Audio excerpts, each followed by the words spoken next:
Hi guys, ఇప్పుడు అటుకుల mixture ఎలా చేయాలో మనం చూద్దాం. ఒక కడాయి పెట్టుకొని లో ఫ్లేమ్లో అటుకులు బాగా బ్రౌన్ కలర్ వచ్చే వరకు వేయించుకోవాలి.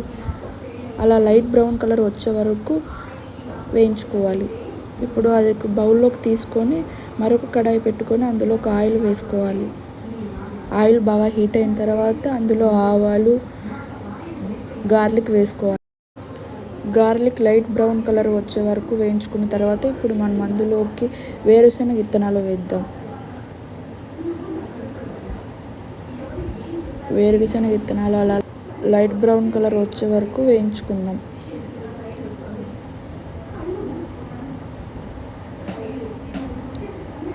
ఇప్పుడు బాగా రోస్ట్ అయ్యాయి కాబట్టి అందులోకి మనం పుట్నాల పప్పు వేసుకుందాం.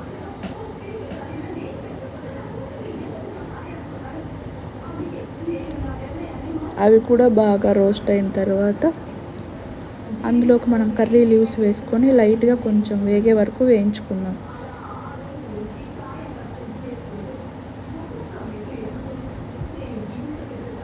అలా కలుపుతూ వేయించుకోవాలి. ఇప్పుడే మనం అందులోకి సాల్ట్ కూడా యాడ్ చేసుకుందాం.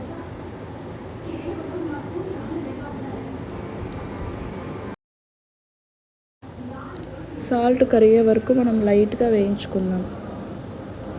అలా సాల్ట్ బాగా కరిగిన తర్వాత ఇప్పుడు మనం అందులోకి పసుపు యాడ్ చేసుకుందాం.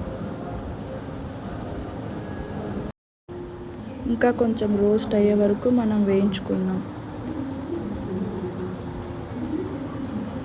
ఇప్పుడు అన్నీ రోస్ట్ అయ్యాయి కాబట్టి ఇప్పుడు అందులోకి మనం ధనియా పౌడర్ లైట్గా వేసుకుందాం. ధనియా పౌడర్ కూడా వేసిన తర్వాత లైట్గా ఇంకొంచెం రోస్ట్ చేసుకుందాం. అలా తిప్పుతూ రోస్ట్ చేసుకుంటూ ఉండాలి. ఇప్పుడు అన్నీ రోస్ట్ అయ్యాయి కాబట్టి ఇప్పుడు మనం అందులోకి చిల్లీ పౌడర్ యాడ్ చేసుకుందాం. మీకు ఎంత కావాలనుకుంటే అంత చిల్లీ పౌడర్ యాడ్ చేసుకోవచ్చు. చిల్లీ పౌడర్ కూడా యాడ్ చేసిన తర్వాత మళ్ళీ లైట్గా రోస్ట్ చేసుకొని ఇప్పుడు అందులోకి పోహా యాడ్ చేసుకుందాం. పోహా యాడ్ చేసుకున్న తర్వాత లైట్గా తిప్పుతూ అన్నీ మిక్స్ అయ్యేలా మొత్తం కలుపుతూ ఉండాలి. సో చూపిస్తున్న విధంగా కలుపుతూ ఉండాలి.